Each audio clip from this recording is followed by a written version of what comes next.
আসসালামু আলাইকুম ওয়া রাহমাতুল্লাহি ওয়া বারাকাতুহু। আলহামদুলিল্লাহি ওয়াহদা ওয়াসসালাতু ওয়াসসালামু আলা মান লা নাবিয়্যা বা'দা আম্মা বাদ। ফাআউযু বিল্লাহি মিনাশ শাইতানির রাজিম। বিসমিল্লাহির রহমানির রহিম। সম্মানিত দিনী ভাই ও বোনেরা, আমি আপনাদের সম্মুখে খুব গুরুত্বপূর্ণ একটি বিষয় নিয়ে উপস্থিত হয়েছি, যা আমি সেই গুরুত্বপূর্ণ বিষয়টি নিয়ে আলোচনা করব ইনশাআল্লাহ। ওমা তৌফিক ইল্লা বিল্লাহ।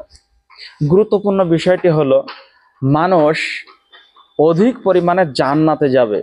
তার একটি কারণ হচ্ছে উত্তম চরিত্র আদর্শ। উত্তম চরিত্র আদর্শ হওয়ার কারণে মানুষ অধিক জান্নাতে যাবে, অধিক পরিমাণে জান্নাতে যাবে। সম্মানিত দিনী ভাই ও বোনেরা, সেই প্রসঙ্গে আলোচনা করব ইনশাআল্লাহ। আবু হুরায়রা রাদিয়াল্লাহু তাআলা আনহু হতে বর্ণিত, তিনি বলেন, রাসূল কারীম সাল্লাল্লাহু আলাইহি ওয়াসাল্লাম বলেছেন, রসুল সাহাবায়ে কেরামদেরকে বললেন, আতাদরুনা মা আকসারু মা ইউদখিলুন নাসাল জান্নাতা। সাহাবায়ে কেরাম, তোমরা কি জানো কোন জিনিসটা মানুষকে অধিক জান্নাতে নিয়ে যাবে, অধিক পরিমাণে জান্নাতে নিয়ে যাবে? কোন জিনিসটা তোমরা কি জানো?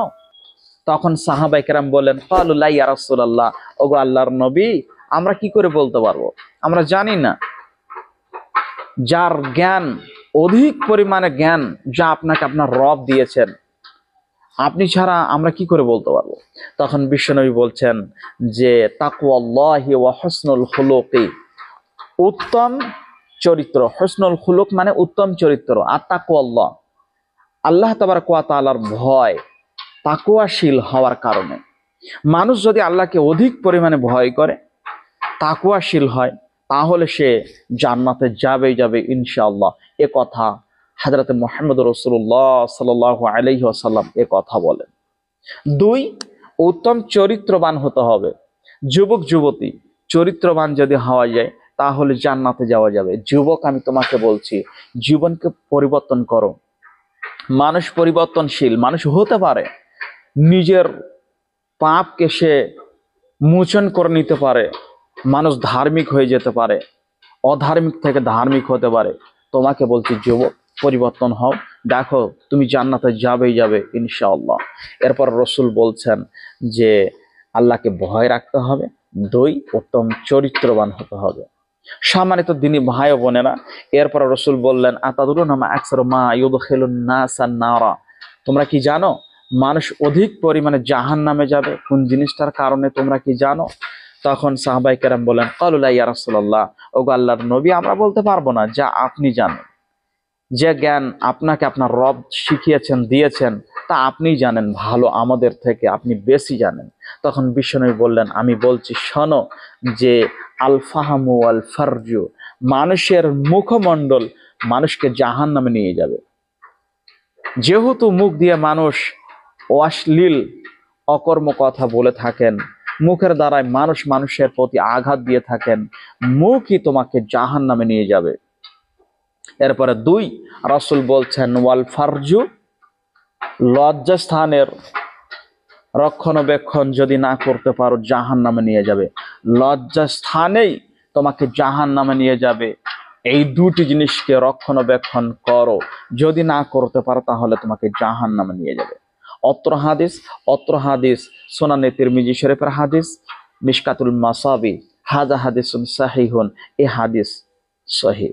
সম্মানিত দিনী ভাই ও বোনেরা, অত্র হাদিস থেকে আমরা কি বুঝতে পারলাম?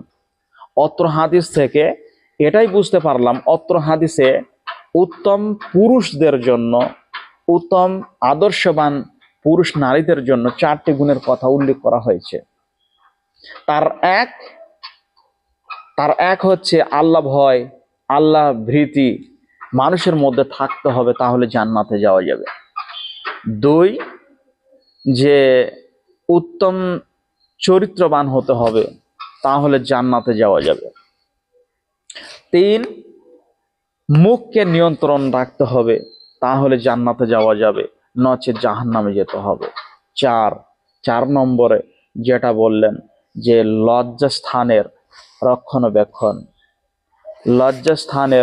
রক্ষণাবেক্ষণ যদি মানুষ করতে পারে, জান্নাতে যাবে, নচেৎ জাহান্নামে যেতে হবে। অত্র হাদিস তিরমিজি, মিশকাত। সম্মানিত দিনী ভাই ও বোনেরা, আমি আল্লাহর কাছে দোয়া চাই, আয় আল্লাহ তাআলা আমাদের প্রত্যেককে অত্র হাদিসের উপরে যথাযথভাবে আমল করার তৌফিক দান করো, বলে আল্লাহুম্মা আমিন। আবু হুরায়রা রাদিয়াল্লাহু তাআলা আনহু হাদিস বর্ণনা করছেন। আবু হুরায়রা বলছেন যে সুইলা রাসূলুল্লাহ সাল্লাল্লাহু আলাইহি ওয়াসাল্লামা, আল্লাহর নবীকে প্রশ্ন করা হলো, জিজ্ঞাসা করা হলো।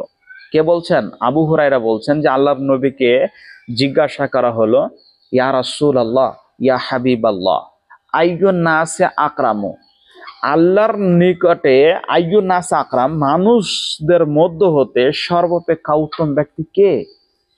সবচেয়ে উত্তম ব্যক্তি কে হতে পারে? তখন বিশ্বনবী বলছেন, আকরামু ইনদাল্লাহি আতকাকুম, আল্লাহর নিকটে তো সেই ব্যক্তি অতি উত্তম যে অধিক পরিমাণে আল্লাহকে ভয় করে, তাকওয়াশীল ব্যক্তি।